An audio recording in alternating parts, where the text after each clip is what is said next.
Hi everyone, welcome to the Admiral IFRS17 briefing session. So good to see so many of you in the room face to face after such a long time of Zoom calls and VCs over the last few years. So really pleased to have such a good turnout. I'd like to start off by apologizing on behalf of our CFO, Geraint Jones.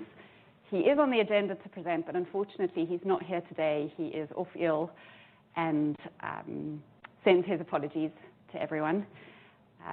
I think I know most of you, but for those of you who don't know me, I'm Marisha. I look after investor relations for the group, and I'd like to introduce you to our two presenters for today. We've got Rachel Lewis, who is our Director of Group Finance and Chief Actuary, and we've got Katie Baggett, our IFRS 17 Reporting Manager. It is Katie who's been driving the implementation of the standard for us over the last few years. And I'd like to take this opportunity to thank her and her team on behalf of Geraint and our team for their hard work and doing a really fine job so far. In terms of today's presentation, we aren't going to cover general IFRS 17 training. I think there's plenty of content available on that. So we'll give you an overview really of the impact on Admiral. In general, we are probably not as complex an insurance business as many others, and so the impact might not be as significant. But there certainly are some changes, primarily presentational changes and some potential changes in the timing of profit recognition, which we'll touch on. So in terms of the outline, we'll take you through our accounting choices. We'll then have a talk through the group equity position and the impact on transition. We'll take you through those presentational changes, as I mentioned, and potential profit recognition timing impacts. And we'll also spend some time on the reinsurance accounting. As you probably expect, but I'll point that out and hopefully it's understandable, we haven't given profit guidance or detailed numbers, but we have given some illustrative examples, and hopefully that gives you an idea of the impacts from an Admiral perspective. The presentation will be about 35 minutes, and then we'll open up to Q&A.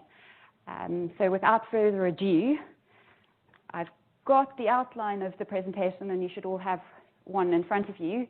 But without further ado, I will hand over to Rachel to take you through it in more detail.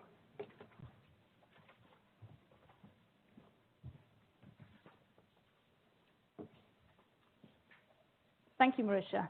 Good morning, all. For those that I haven't met before, I'm Rachel Lewis, and I'm Director of Group Finance and Chief Actuary at Admiral. I've been with the group for 16 years, having joined from KPMG back in 2006. Today, I'd like to take a brief moment to recap on the couple of fundamentals on IFRS 17 before moving to our key accounting policy choices that we've made, and then highlighting the main messages as to the overall impact of the standard for Admiral. We are quickly approaching the 1st of January 2023 IFRS 17 implementation date. At Admiral, we've been working towards this for a number of years. We're well prepared, on track, and expecting a smooth transition.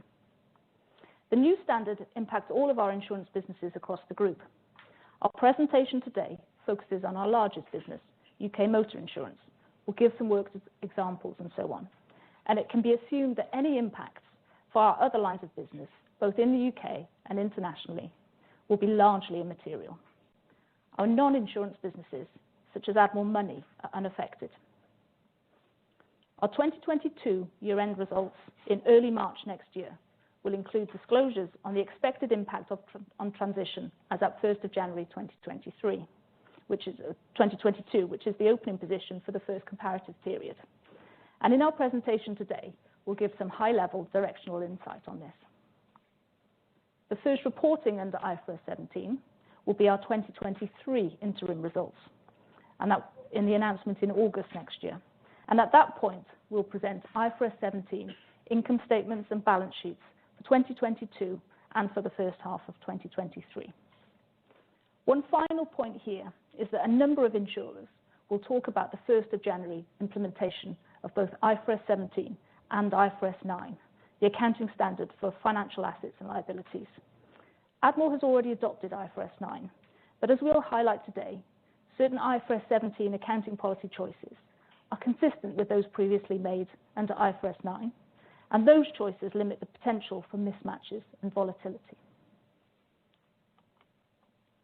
So I want to give you a quick reminder of the principles of IFRS 17 that are most relevant to general insurers.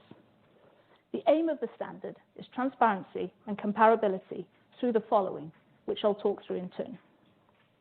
Firstly, the measurement of market-consistent insurance liabilities and assets, which are based on a discounted best estimate cash flows, plus a risk adjustment and a contractual service margin that reflects deferred profits on unearned business.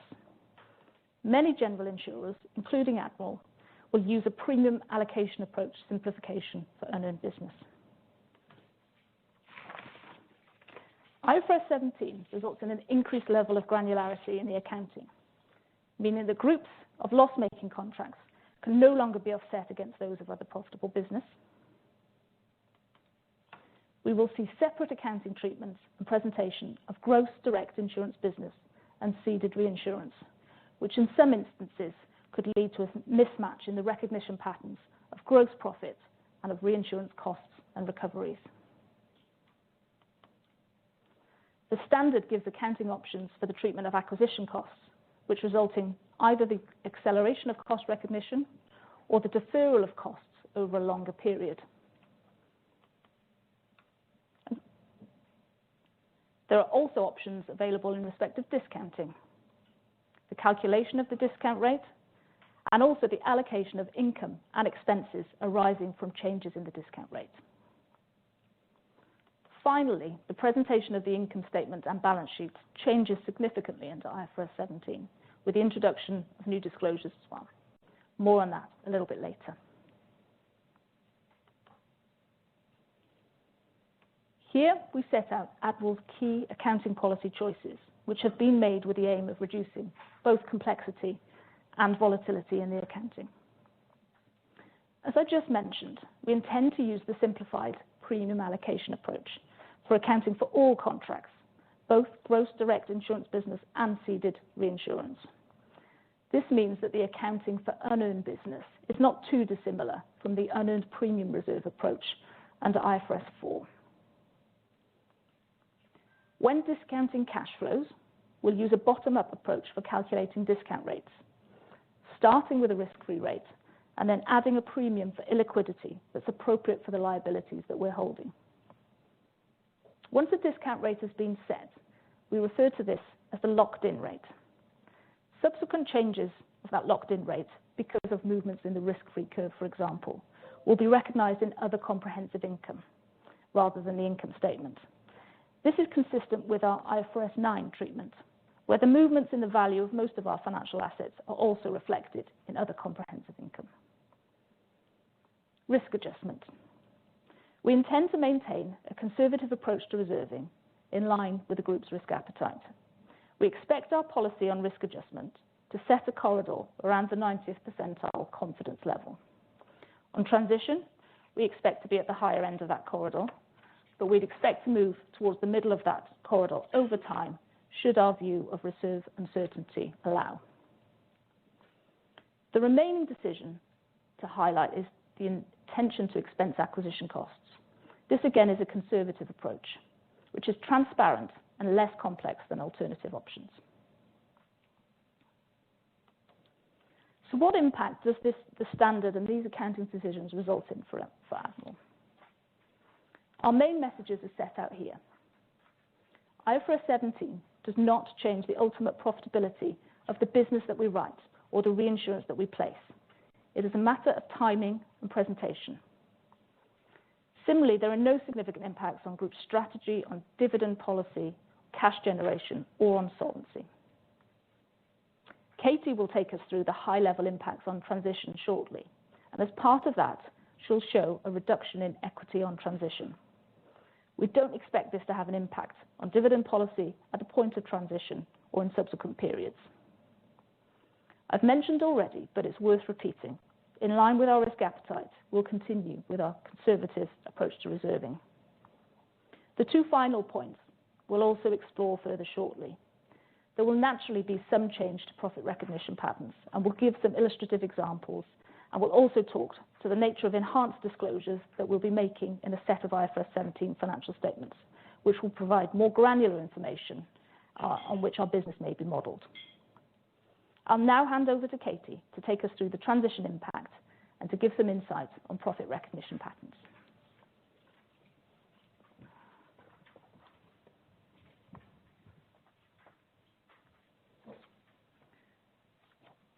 Thanks, Rachel. Good morning, everyone. As a quick introduction, my name's Katie Baggett. I've been at Admiral for just over 5 years now, leading the group IFRS reporting team. And for the last year to two, I've been focused on leading our IFRS 17 implementation. In the next section, I'm going to talk about what the accounting changes mean for Admiral on transition.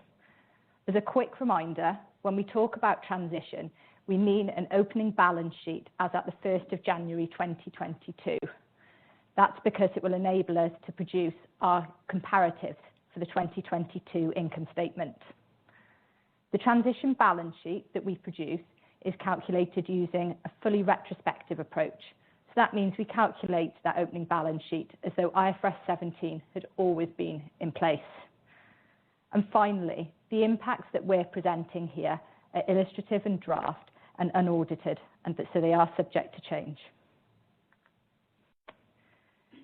So, as Rachel mentioned, at transition, we're seeing a reduction in equity. Before I explain why that happens, let me repeat that despite that reduction in equity, we don't expect it to impact our dividend capacity. And that's because our dividend capacity is constrained by our solvency ratio, and we don't expect our solvency ratio to change when we move to IFRS 17. The main drivers for the reduction in equity are set out in this waterfall. And you can see that they're comprised of, firstly, a favourable movement related to our claims reserve revaluation under IFRS 17. Secondly, an adverse impact in relation to our quota share reinsurance assets. And finally, a number of other impacts that overall are adverse, but are driven primarily by that decision to expense our acquisition costs and therefore to write off our deferred acquisition cost asset as at transition. I'll take you through more detail on that over the next few slides. This slide sets out a comparison of the insurance balance sheet items under IFRS 17 and IFRS 4. You can see from this that there are lots of similarities, but there are also some key differences. And it's those differences that are driving the transition impact that we'll see over the next few slides. So that first impact, the change in claims reserves as at transition, which is a favourable impact on equity, is driven by a number of factors. So firstly, our best estimate under IFRS 17 becomes a probability-weighted best estimate. And that means that we include an allowance for events not in data, which is a similar concept to Solvency II. Secondly, we have a change in our approach to discounting under IFRS 17. So the standard requires that we discount all claims and also that we apply a different discount rate, which is derived by that risk-free curve, as Rachel mentioned, similar to Solvency II, plus an illiquidity premium. It's worth noting that the combination of that probability-weighted best estimate and the discounting gives us our ultimate claims cost under IFRS 17 and our ultimate loss ratios. Finally then, IFRS 17 requires the addition of a specific risk adjustment. There's no prescribed methodology or range for calculating that risk adjustment, but as Rachel's already mentioned, we intend to maintain a conservative approach to reserving and as a result to set our risk adjustment in a corridor around the 90th percentile. At transition, we expect to be towards the upper end of that corridor, but even at that higher level, you can see that is lower than the booked management margin as at the end of December 2021. overall, those factors therefore lead to that reduction in claims reserves as at transition and the favourable impact on equity in relation to claims. The next impact that I mentioned is a reduction in our quota share reinsurance assets. There are a couple of main factors that are driving that, which you can see in this waterfall. The first one of those factors is the most significant, and it's due to a changing in the phasing of when we recognise our expense recoveries from those quota share reinsurance contracts. In our current accounting, which we'll go to in a little bit more detail later, we recognise the majority of our expenses, i.e. all of our non-acquisition expenses, upfront in the first underwriting year in which they're incurred.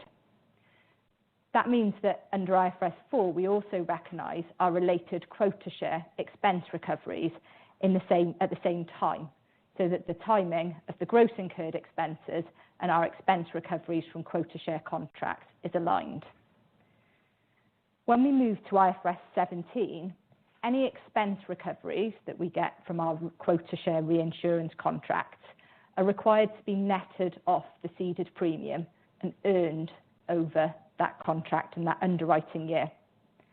That means that at a particular point in time, like the transition date, we'll effectively have earned less of those expenses than we have under IFRS 4. And that's what's driving this first adverse impact. And that does mean under IFRS 17 that there is a slight misalignment between our gross expenses, which we'll recognise when they're incurred, and the quota share recovery of those, which we'll recognise over the full underwriting year. The other impact that you see relates to changes in how we recognise our claims recoveries under IFRS 17. And in particular, they relate to that reduction in gross claims reserves that you've already seen, but also the fact that we'll also discount our quota share reinsurance claims recoveries as well.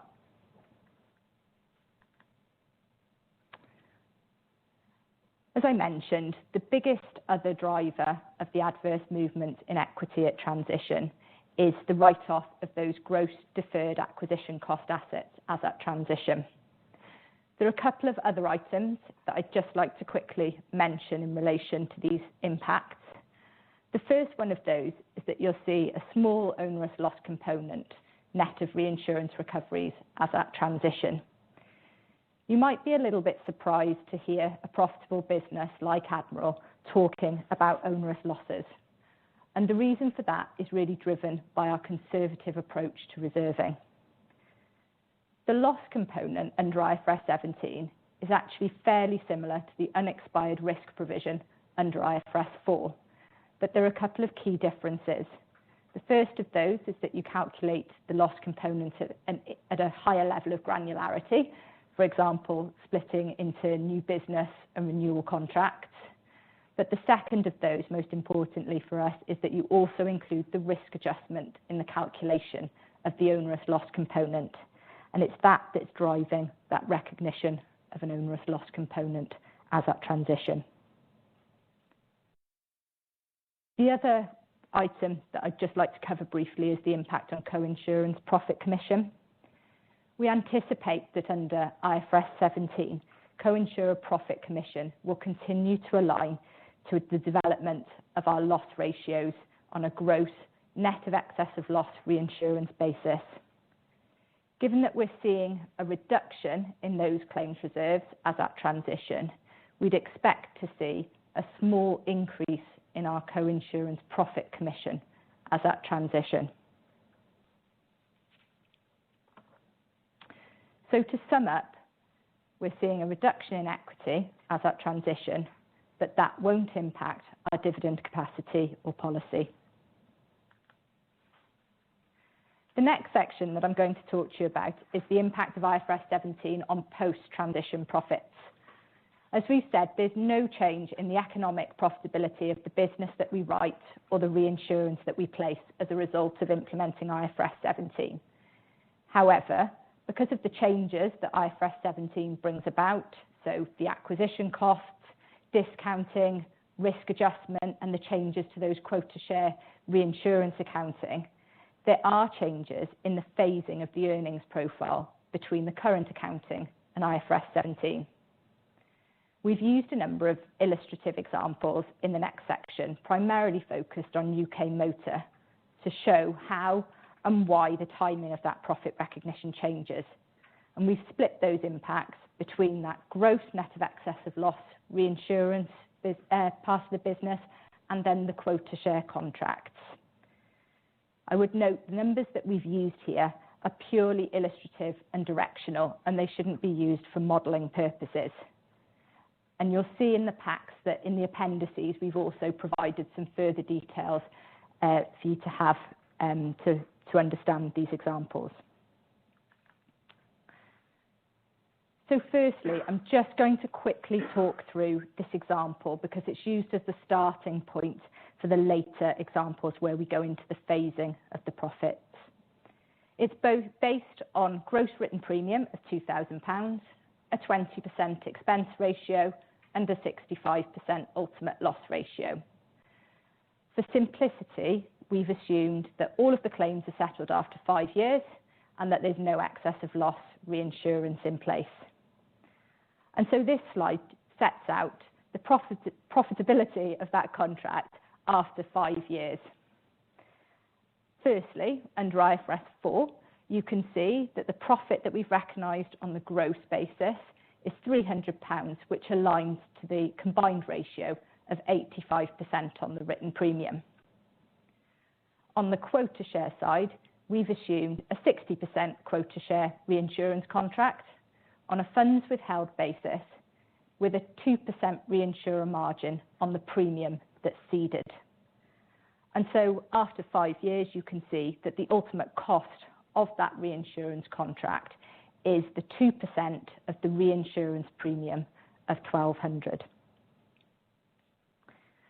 Under IFRS 17, you can see that the overall result after the 5 years is exactly the same as IFRS 4, i.e. there's no change in the ultimate profitability of that business. And the reinsurance cost is the same, as well as the gross profit on that contract, although there are presentational changes. As you can see, the claims cost that's presented is the discounted claims cost, with the unwind of that discounting being presented as a finance expense that will go through in the net investment results. So we know that the ultimate profitability is the same under IFRS 4 and IFRS 17, but there is a change in the phasing of how we recognise those earnings. This slide looks at the gross side of the results. Firstly, as a recap under IFRS 4, you can see that in year 1, we recognise a loss on an individual underwriting year basis. That's because whilst we earn our premiums and claims, we recognise the majority of our expenses upfront in that first year. In year 2, you see a significant profit, and that's again because we continue to earn our premiums and our claims, but there are minimal expenses being recognised in that second year. The profits in years 3 to 5 are reflective of the claims reserves that are being released and the development of our loss ratios from the booked loss ratios down to the ultimate loss ratios. Under IFRS 17, the phasing is quite similar, but you can see that there are some differences. To start with, in year 1, we see a higher loss, and that's primarily driven by that decision to expense all of the acquisition costs in year 1. There is a little bit of offset because we also have our claims costs that are discounted under IFRS 17. In year 2, we see a higher profit than under IFRS 4, and that's again because of the expensing of the acquisition cost that's already taken place in year 1, and also, again, the discounting of the claims costs. In years 3 to 5, you continue to see the profits being generated by reserve releases, but they are offset to an extent by the unwind of the discounting benefit on the claims that have been incurred. So they're slightly lower than are seen under IFRS 4. When you combine the underwriting years, if a business is growing rapidly, you can see that the choice to expense acquisition costs will result in the profits of that business being slightly delayed compared to the current profile under IFRS 4 because of that decision to expense acquisition costs. When the acquisition costs are stable, then the difference in profits recognised is dependent on the balance between the discounting and the risk adjustment that's applied in years 1 and 2 when those claims are incurred, to the release of the risk adjustment and the unwind of the discounting as the prior years develop.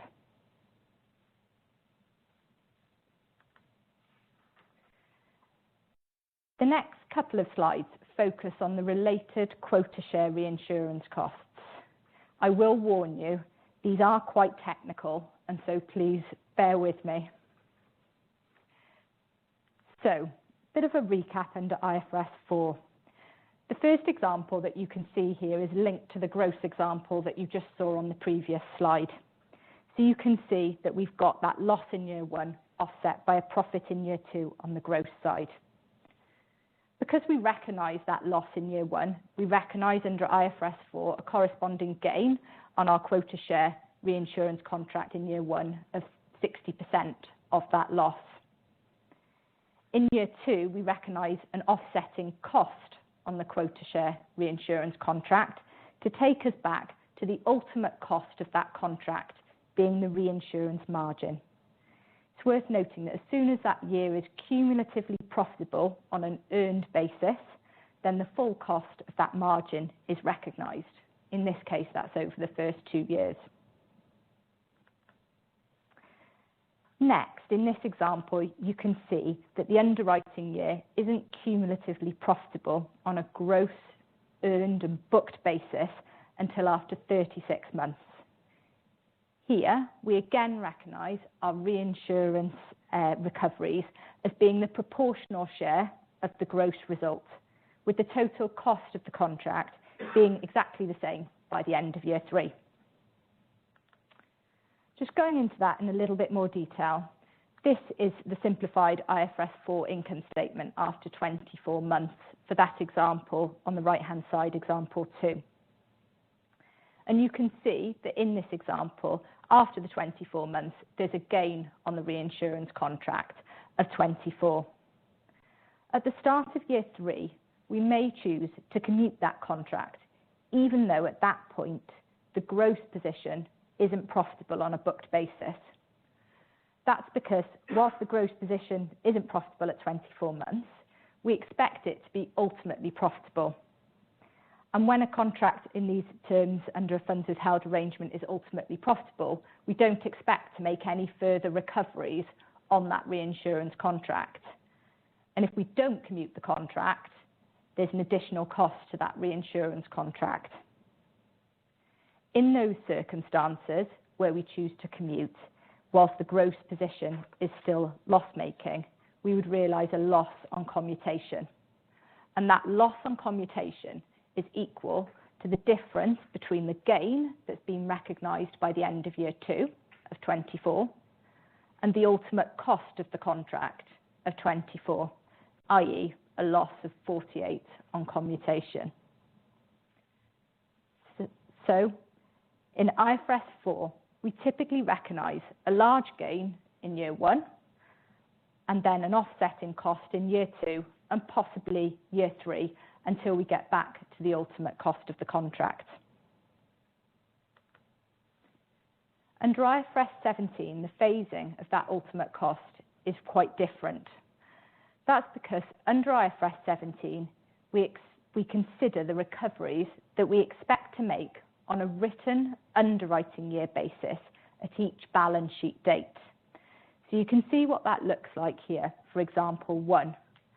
So we've got a funds withheld contract, and at the end of year 1, that gross business is profitable on a written risk-adjusted basis. And therefore, we would simply recognise the cost of the margin, the earned margin, in year 1. And similarly again, that's the cost that we would recognise in year 2. In the second example, At the end of year one, we would expect to make some recoveries on a written risk-adjusted basis because the combined ratio is well over 100%. And that means at the end of year one, we'd recognise recovery. However, by the end of year two, we don't expect a recovery under IFRS 17 on that risk-adjusted basis.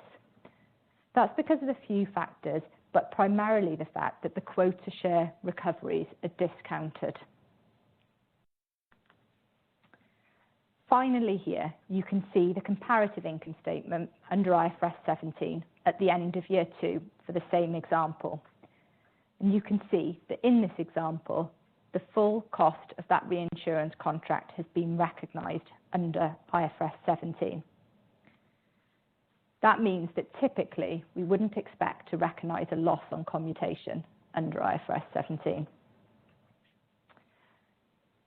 So overall, the main things that I would highlight from here is that ultimately, as you can see, the cost of that contract is the same under IFRS 4 and IFRS 17.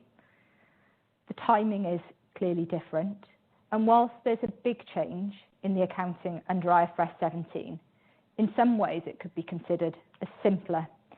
Because if a year is forecast to be profitable on a written risk-adjusted basis at the end of the first year, the cost is simply the cost of the earned margin in that period. If it's not forecast to be profitable at that point in time, we'd expect a small recovery. But typically, by the end of year two or by the point that we do commute, we'd expect that full cost of the reinsurance contract to be recognised, so that typically under IFRS 17, we wouldn't expect to see a loss on commutation.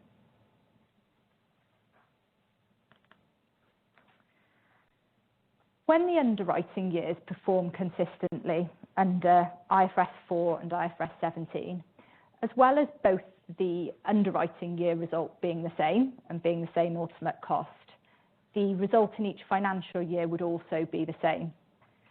But this example shows what happens when those underwriting years don't perform consistently. So in here, we've moved between our illustrative example 1, which is more profitable, to illustrative example 2, less profitable, and then back again. And what you can see from the line at the bottom is that there is a difference in the phasing of those reinsurance costs in that circumstance. So again, the ultimate cost of the contract is the same at 24 in each underwriting year, but the timing of that cost in each financial year is quite different. So in years 2 and 3, we recognise an increased cost under IFRS 17 compared to a much reduced cost in this example and in year 4. So overall, in terms of post-transition profits, there's no change in the economic profitability of the business written or of the cost of our reinsurance contracts. But you can see that the phasing will be slightly different due to those impacts of acquisition costs, discounting, risk adjustment, and also the changes in the quota share reinsurance recoveries. I'm now going to hand back to Rachel to talk through presentation and reporting.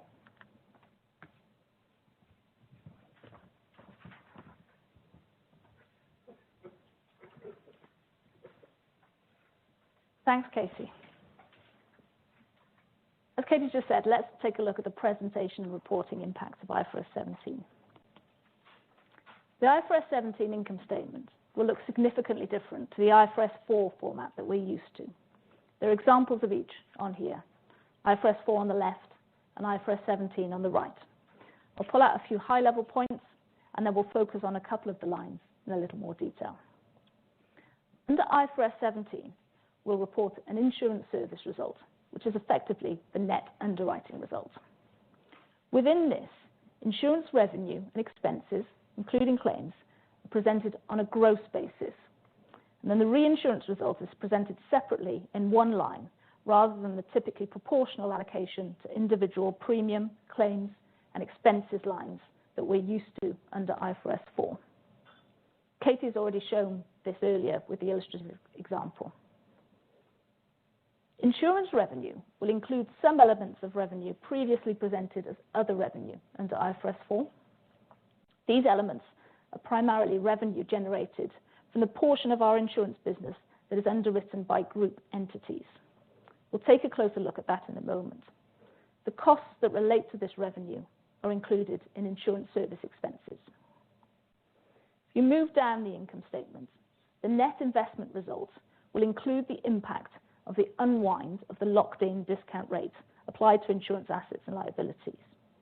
But it will no longer include the impact of any changes in allocation of investment income to quota share reinsurers. We'll also take a closer look at this in a moment.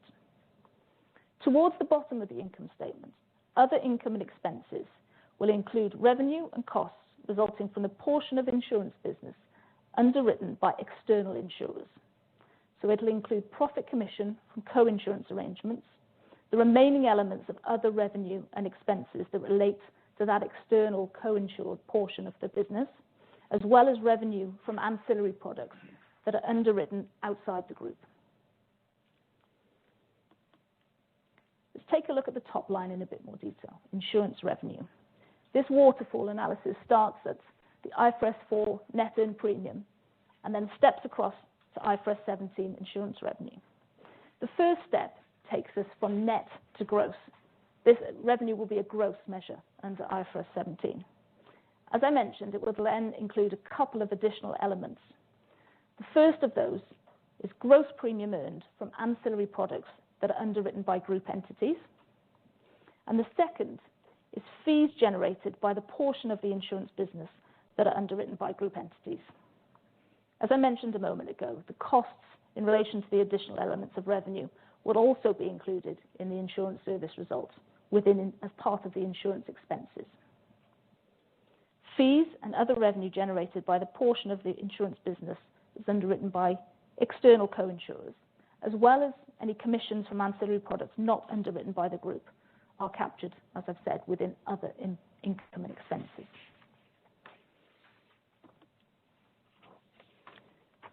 This comparison of investment income under IFRS 4 and IFRS 17 shows a couple of differences in the components of the net investment result.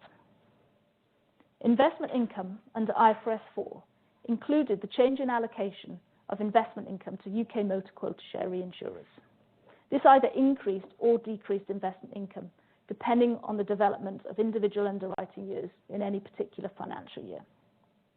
This isn't captured in this line under IFRS 17.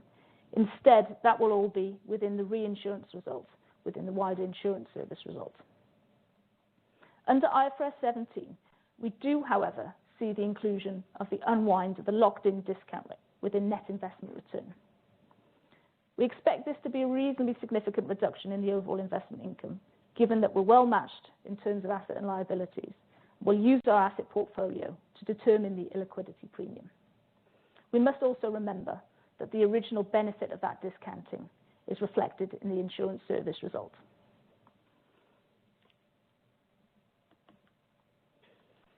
Here we give a brief overview of the new or enhanced disclosures that will be made under IFRS 17. I won't go through them all in detail, but the key ones to call out here are naturally the risk adjustment disclosures. IFRS 17 requires the disclosure of the confidence level of the risk adjustment, as well as qualitative and quantitative information on the changes in risk adjustment in the period. I'd also highlight the best estimate or ultimate reserves, where we should see more granular detail than we've disclosed previously.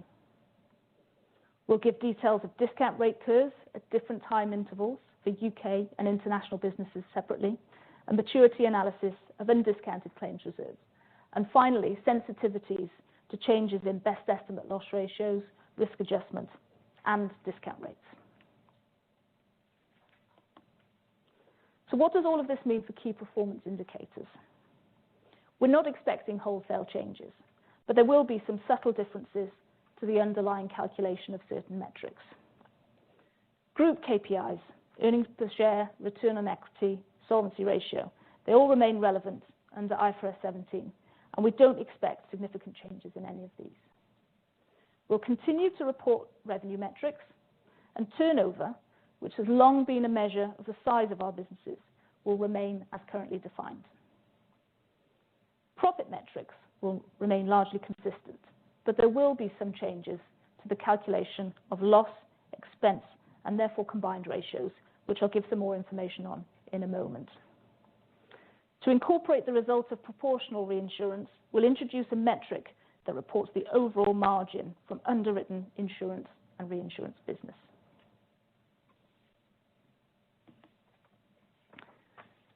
This final slide sets out a brief illustrative example of how the calculation of loss and expense ratios will change.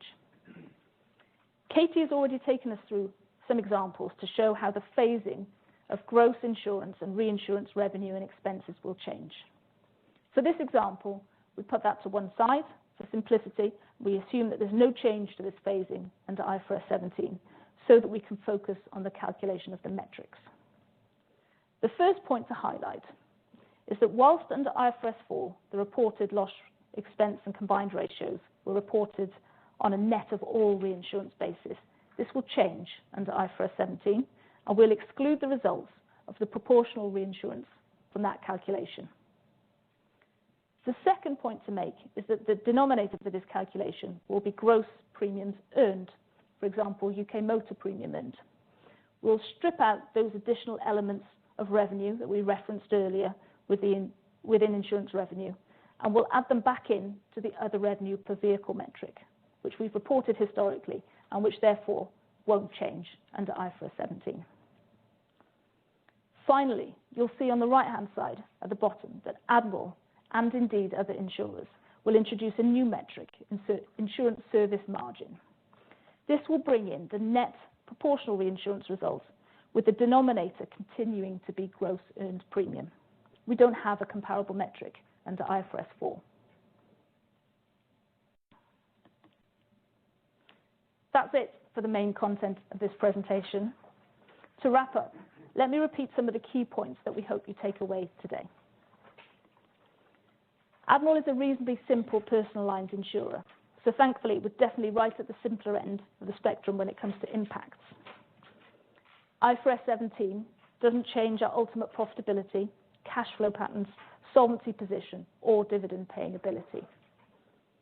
We'll continue to set reserves conservatively and expect to continue to recognise profits over time.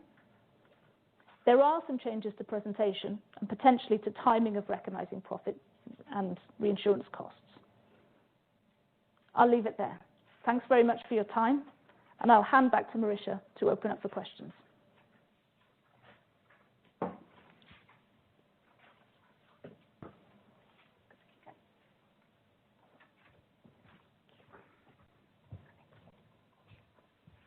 Good. I hope my mic is on. Yeah, it sounds that way. I think we're happy to open up to questions. We've got Carl and Laura who are going to bring the mic around to you. If you can please wait for the mic before asking a question. And if we can try and limit it just per person to start off with, because there's a lot, I realize here, to 1 to 2 questions. And if you can start off also by stating your name, please. So that, yeah, go for it, Greg. Morning, everyone. Greg Patterson, KBW. Currently, and I think a lot of analysts, they have models where they're taking the loss ratios that you've done and you usually put in your appendices, adjust them, and then push them through, call it black boxes, to produce quota share and profit commission. Right? And those are complex models when you understand what's going on underneath and how, and very important for understanding. Because if you actually look at the profit of Admiral, it's not very correlated to what's actually going on in the profitability. There's a big buffer there. Now, this complicates it endlessly to the degree where I think all those models will have to be redone.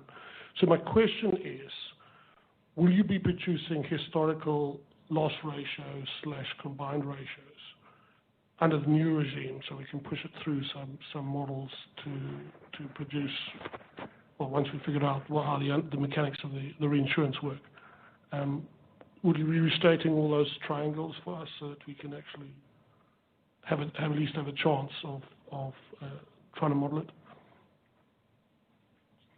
Yeah, right.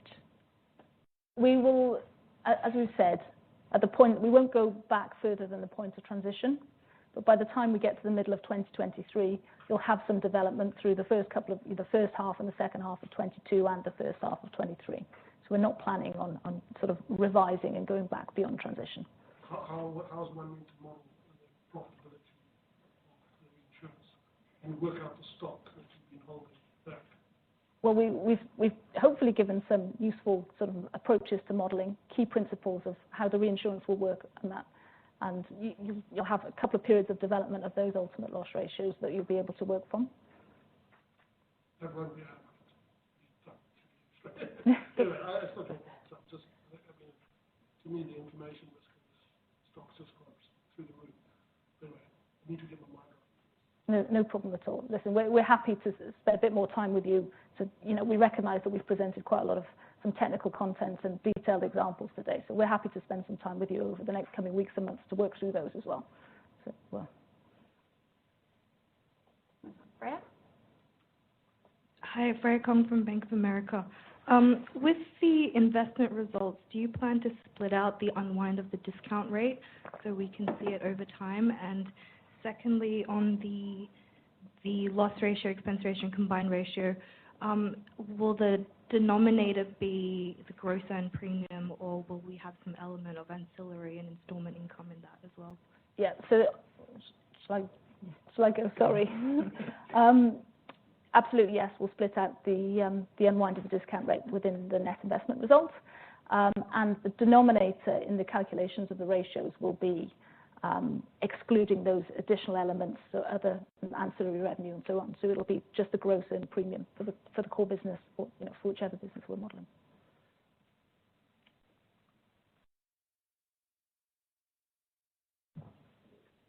Hi there, Faizan Lakhani from HSBC.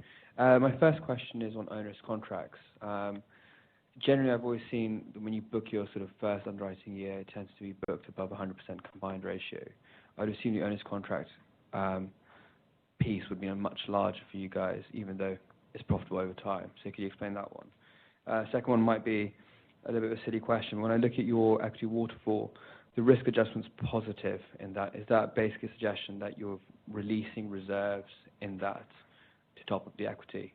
Or will we see a accelerated amount of reserve releases at the full year? Katie, do you want to take the first one, and then Rich can follow? So you're right, in terms of the book loss ratio position in the first underwriting year is generally conservative, and you're right, that would lead to a combined ratio of over 100%. The reason that we're not seeing significant onerous loss component is because we'll have taken all of the expenses in relation to that combined ratio. So the onerous loss component is really you only need to consider the unearned premium and the unearned claims on that premium. There's only a very small impact of expenses because of all those expenses being taken in the first year. So by the time you reach that balance sheet date, you've expensed all of the expenses that are within that combined ratio. Sorry, just to understand that. So if you had the underwriting year 23, Yep. and in the full year 23, the calendar year, would the last year not be onerous at that point, though? Because you're still, even if you front load it, you're still above 100%, no? So if you have, at the end of 2023, you've written premium of, say, 100, and you've got a combined ratio of 110, that's based on a loss ratio of 90 and expenses of 20. You've taken the 20 of expenses, so you'd only have an earned premium and the loss ratio of 90 to consider on that onerous loss component. So in that, in that example, you wouldn't then recognise that onerous loss component because the claims ratio isn't high enough, isn't over the 100%. Okay, thank you. Okay. Shall I take the reserving question? Yeah, you're right. You've seen within that overall reduction in equity, there's a positive impact from the movement in risk adjustment. That bar itself is on a gross basis, so there are some reinsurance effects built into the other steps. We wouldn't really give guidance on ongoing level of reserve releases. It's, we've said that we've got a conservative reserving approach to reserving, and we continue to expect to recognise profit over time, so you'll still see reserve releases coming through. So you're basically taking the impact of the reserving change at transition, but you're not going to release it through higher earnings next year and sort of just release it through the P&L. It will be through the balance sheet itself. reduction in the reserve margin? The movement on transition is a one-off impact, so it sort of resets the balance sheet as at the 1st of January 22, and then from there, it's obviously to model the ongoing impacts of reserve releases over time. There will still continue to be those. Right. So in a nutshell, lower reserve releases long term, though. Is that correct? About it? What did you say? Just in a nutshell, lower reserve releases in the long term. I wouldn't necessarily say that. We wouldn't give guidance as to the level of reserve releases today, Marisha. I think that's fair, isn't it? Sorry, thank you.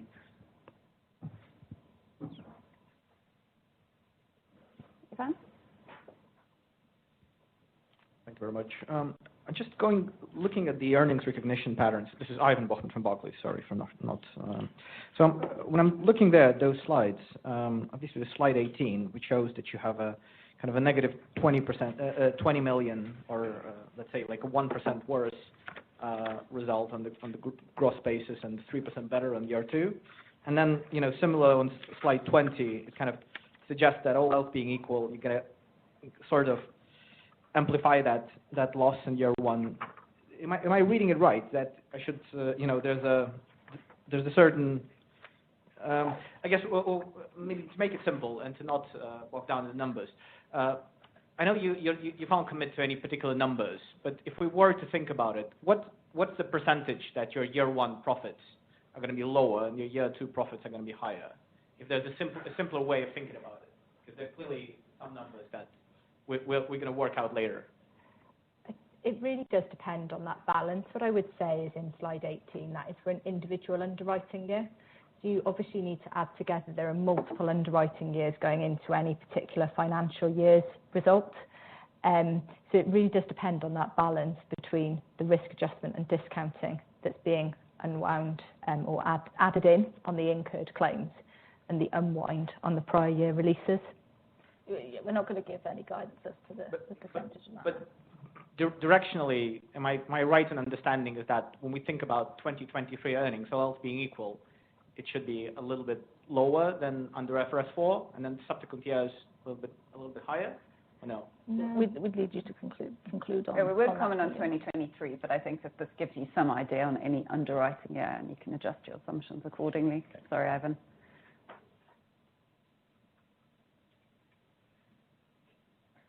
So James Pearce, Jefferies. I'm just trying to get my head around why, I guess, reserve releases before the impacts of discounting wouldn't come down, just given the fact that your claims reserves are coming down, but your ultimate underwriting profitability isn't changing. So I would have thought the implication is that reserve releases should just come down as a result of that. And then also just trying to get my head around kind of the net impact of, so you're basically recognising more profit commissions up front, in terms of Admiral taking their share of profit, presumably have more profit commissions, but then less reserve releases. I'm just trying to get my head around what the net impacts on the economics are, because the mechanics of how you make money from profit commissions and reserve releases are quite different. So I'm just trying to get a sense of that as well, really.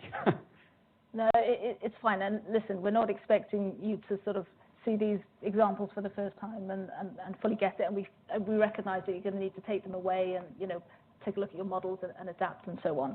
I wouldn't say that, absolutely we're seeing lower reserve releases over time. There are a number of factors that impact that, the confidence level of the risk adjustment and how that moves over time being one of them. So, you can take that away. I don't know whether you want to comment on the profit commission one, but... Yeah, I think the profit commission is important to think about it in 2 tranches. There's the co-insurer profit commission related to the business that is not on our risk in our book, and the reinsurer profit commission. I think the co-insurer profit commission we'd expect to develop largely in line with those book loss ratios under IFRS 17, whereas the reinsurer profit commission, there are some changes which we went through. They'll be incorporated as part of the overall consideration of the claims recoveries, and we'll provide further information on that as we get towards 2023 half year as well.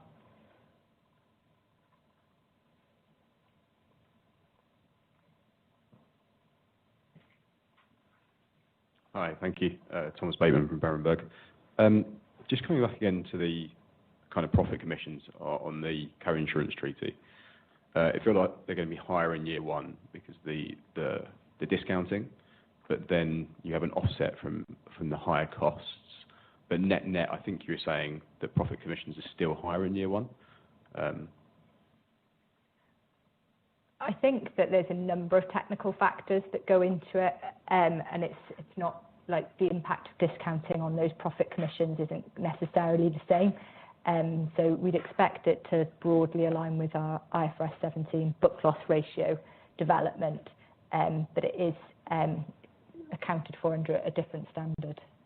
So. Okay, and then just on your 90% reserving corridor, how big is that corridor? Because I think you're saying you're towards the top end to begin with, and you're going back towards the middle end of the corridor. But is that 10, 20 points? Is it 5 points? Yeah, we don't want to. We can't talk about that yet at this point in time. So you know, when we get into giving you IFRS results and so on, and details of our accounting policy, you'll be able to see. But fortunately, not sharing that today. Okay, and just last question very quickly. On the gross earned premium, I couldn't understand if you were saying there's no additional ancillaries in there, or there is some ancillaries in there. And also, what was the point you were making on those written within the group and those outside of the group? So there'll be no premium from the ancillaries within our gross earned premiums in terms of the commission income, but I guess the complicating factor in IFRS 17 is that the ancillary income, where we underwrite that within the group, we have to recognise all of that as premium. So where the business is underwritten outside the group, we would continue to recognise that as commission income in the same way that we do currently. Where it's underwritten within the group, we have to recognise it as premium. Okay, understood. So gross earned premium should go up a little bit. What's the split at the moment between internal and external ancillaries? We haven't shared that detail, but there's the underwritten is the largest proportion. Yeah, by far. On the slide, it looked like 50-50. Is that fair or a bit high? I think it's a higher Okay. underwritten. Thank you. I'll be quiet now.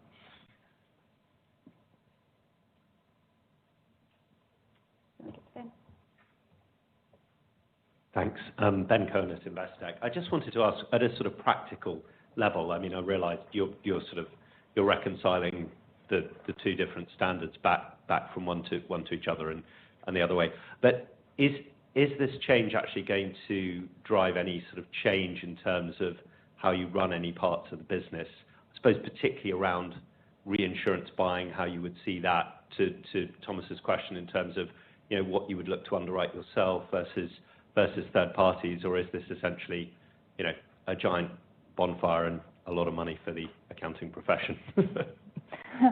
I'll take that. I mean, they're not our words, but no, we don't see any impact on the business more generally, or things like reinsurance buying strategy. I mean, there are a number of factors that we take into consideration when purchasing reinsurance. You know, the capital efficiency, the solvency impacts, the protection, profit impacts are one of those. But you know, at this point, we're not expecting any material change in that, or any other parts of the business, as it were.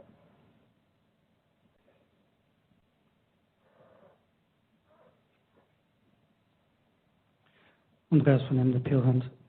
Once you've reset the balance sheet and we just carry on writing business, when I look at your gross unearned claims reserves, you've got a breakdown here, and you say, well, we're going to disaggregate new business and renewals.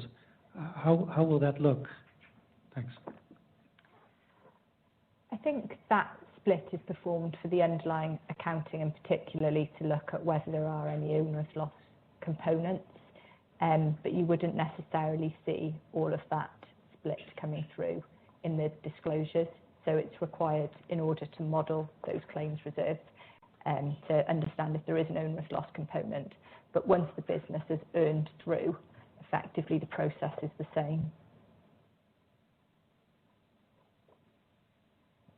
So we won't be able to see whether new business or renewals is profitable in the breakdown. So you'll be able to see in the most recent underwriting year, if we're recognising an onerous loss component, we'll provide further information on why that's being driven, so which pocket of business it is that's driving the onerous loss component.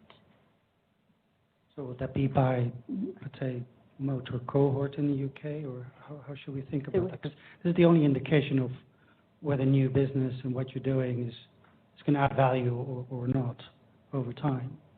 So is there a way we can sort of get a good view of the new business you're writing and how profitable it will be over time, or do we have to wait until you reset the balance sheet at year end? I don't think that the point of necessarily the standard, or what our intention is to give you that increased granularity of disclosures on new business versus renewals. It's a topic that's quite relevant for the onerous loss component, and we know that others in the market are thinking about it in this way. You might argue that post FCA reform and so on, it becomes even less relevant. The split in profitability between those two parts of the book. So if there is an onerous loss component being driven by one of those two, we'll highlight it and you'll see it. But otherwise, I wouldn't expect lots of granularity and ongoing disclosures between new business and renewals. There's a hand at the back there, Carl. I can't see who it is. Yes, thank you. Thanks, Will. Oh, Will, sorry. That's all right. Probably some silly questions, if I'm honest. The cohort, how granular? I know you tried to answer it there, but is it going to be literally new business, renew book, or is it going to be, drivers under X, etc.? I mean, how granular do you go when you look at an onerous contract? Second one, really silly question, or just a silly question. Looking at this helpful illustrative example of the profit and recognition on slide 18, it gets to us thinking, sure, there's year one, there's year two differentials, but typically maybe after 24 months, it's a bit earlier profit recognition overall than previously. I guess under what scenario after 24 or 36 months, wherever you want to pick your point, would it be a delay to profit recognition? Just thinking about it the other way around, so I can try and get my head around that side of things. That's probably it for the time being. If I take the first one of those around how granular do we get in terms of the split of the business, so the standard under the simplified approach just requires you to look for any particular facts and circumstances that might indicate you've got onerous pockets of business.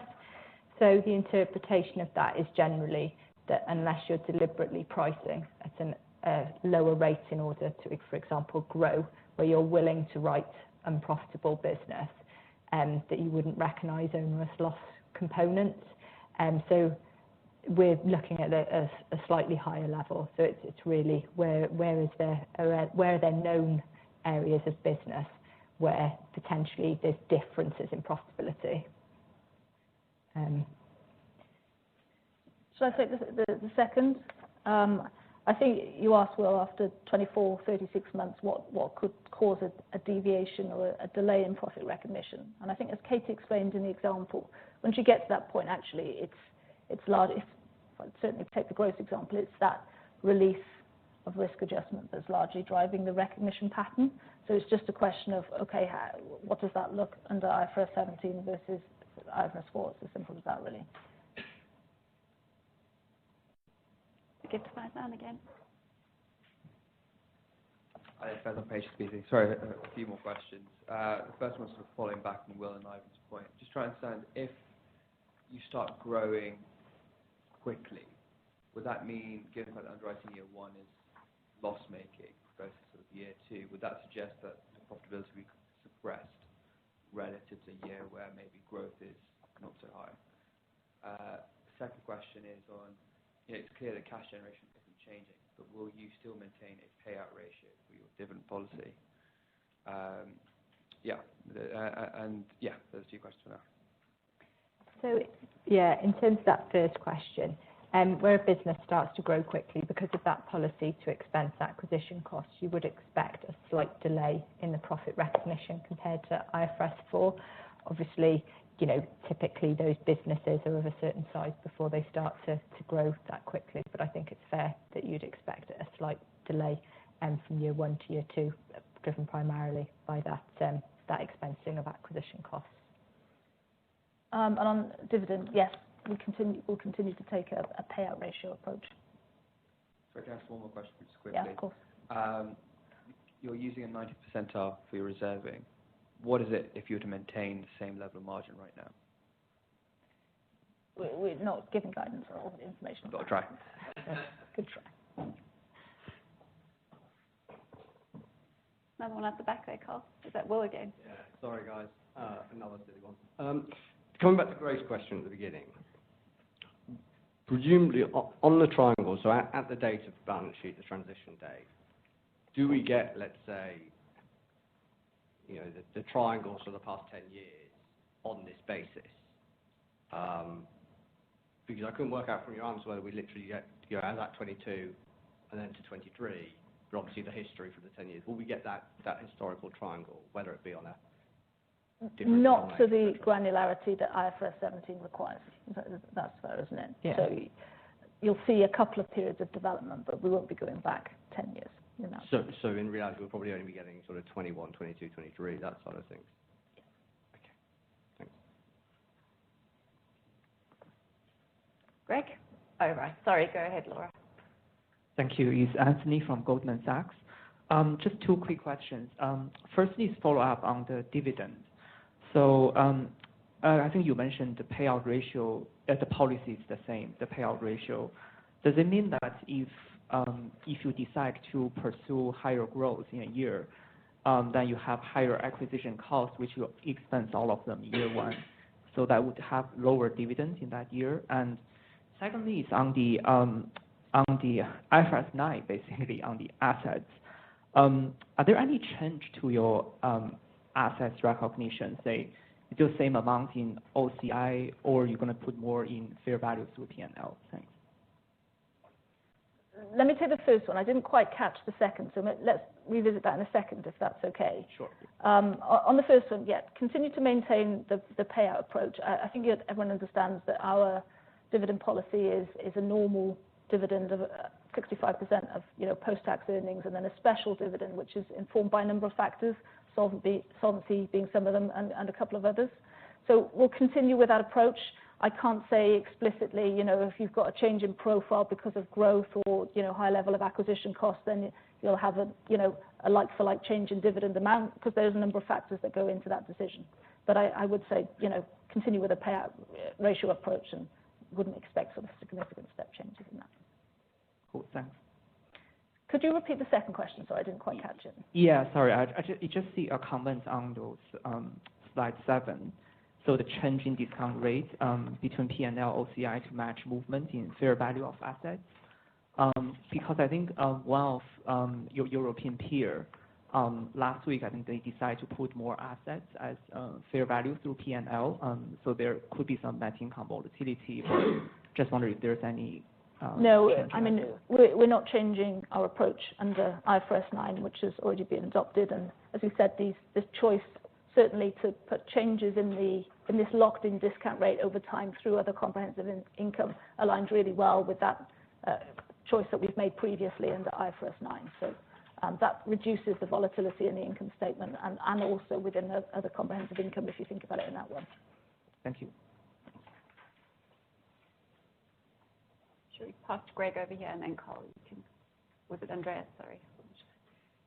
Yes, thank you, Greg Patterson. On slide 27, I'm just looking at the IFRS 17 income statement. I'm correct that you will have a separate single line for quota share and a separate single line for co-insurance?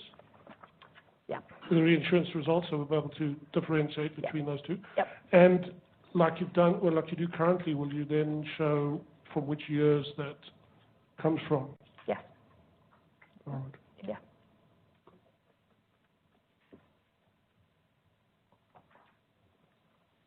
Just on the discount rate, how are you going to set the liquidity premium? And secondly, locked in, is this going to be locked in by underwriting year and it's going to stay locked? But can every underwriting year have a different discount rate? So will you, what kind of disclosure will you be giving on the discount rate?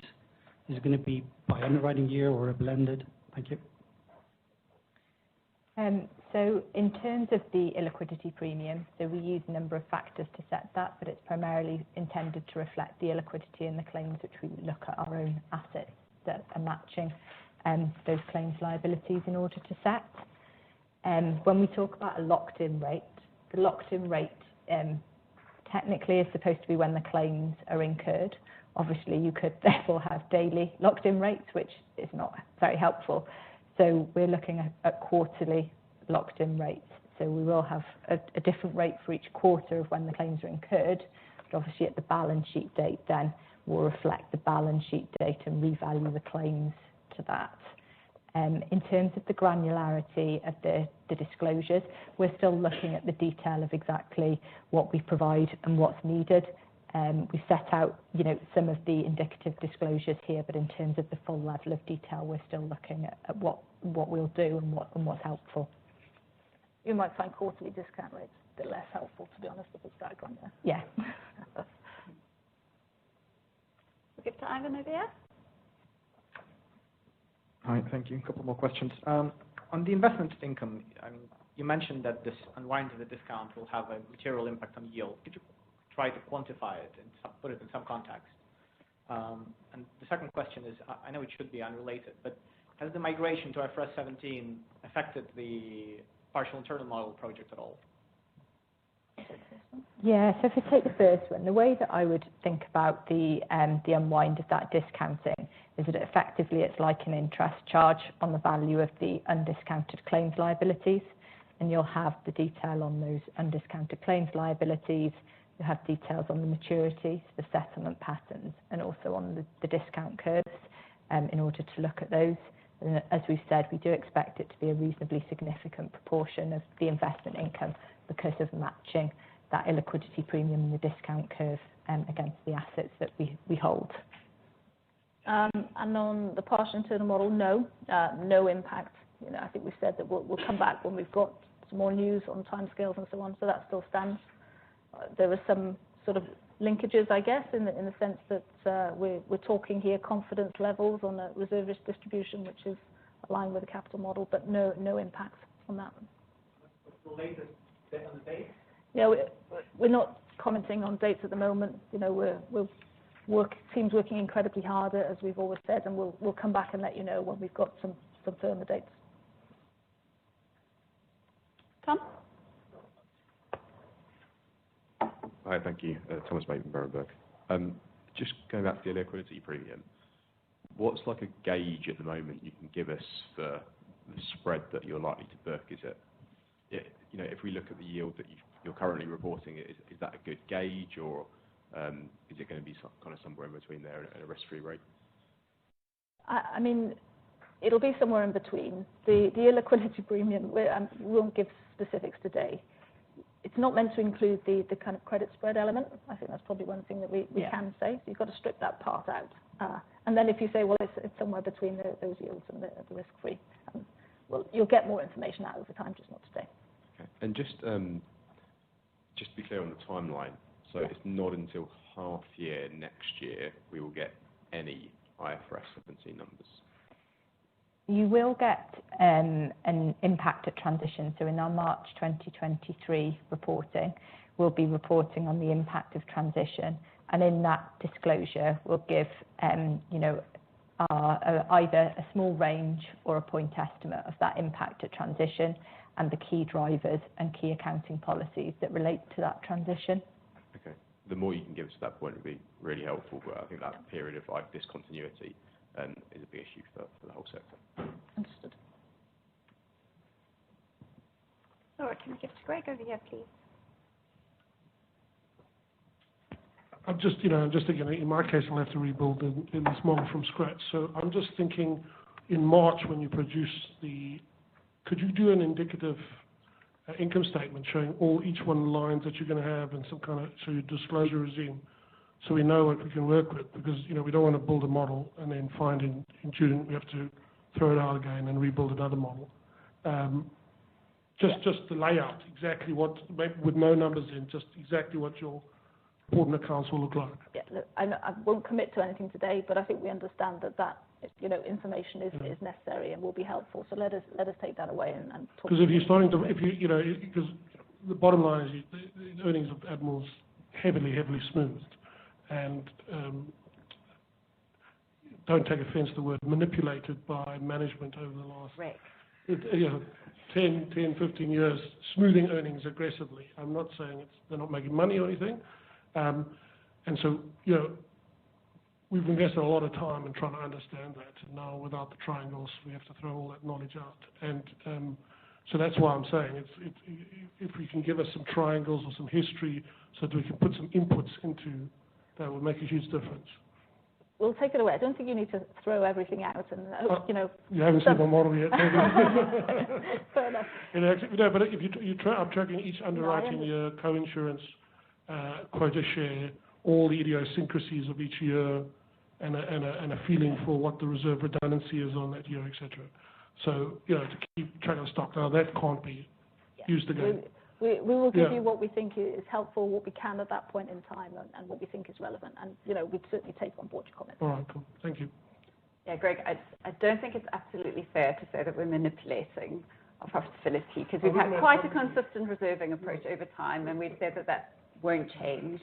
We will try to give you as much information as possible, but also practically it's not possible to do 10 years backwards in granular detail. But we will think very hard about sensitivities. And please, if you guys, if there's specifics that you think of that you think might be useful, drop me an email. Like, I'm open, and we can, between ourselves, take that to the table and consider how we can help you more if there's things that you maybe haven't mentioned today. I've got a suggestion. Hang on, can you just wait for Mike? So, if you go back about 10, 15 years ago, 10, 12 years ago, people were struggling heavily to try and understand the profit commission and the quota share, and it was causing a lot of, how can I say, it was causing a discount in the price. And Geraint actually produced a very simple indicative spreadsheet with illustrative examples with loss ratios in that, and sent it to all the analysts, and then it made a huge progress in people trying to understand that. Saying, so for instance, quota share expense, insurance results go back when they last, whatever, 20, or last 5, 6 underwriting years, and then showed all that. That might be helpful at some point. Maybe just put it on the website, so that because you want to reduce information risk. It's a very black boxish. And people don't want to, people avoid that. You don't want that. So I'm just trying to think about ways to try and make it more transparent. That's helpful. Thank you. Any last questions? We're almost out of time, right? Hi, thanks. Just a quick one. Nick Johnson, Numis. Just wondered if you could say how you expect the volatility in the insurance margin to compare in a sort of real world to the volatility in combined ratio. Is there anything to say on that? Yeah, I mean, from my perspective, it's difficult. We're not commenting on the wider market and what volatility others will see. I think, a couple of years ago, IFRS 17, you sort of thought about it with a bit of trepidation, complex terminology, lots of presentational changes, what will it do? But I think as we've got closer now, all of us are starting to become, much more familiar with the key concepts, the key principles, and as more and more in the market talk about it, the hope is, I think, that actually, there's not that increased level of volatility, and certainly, even the opposite in some cases. So, that's the way that I think about it in any case. Good. If no more questions, I think let's wrap up. Thanks everyone for coming. Hopefully it's given you some insights, but you have my email address, so open to follow-up questions and discussions down the line. Good to see everyone today. Thanks you. very much. Thank you.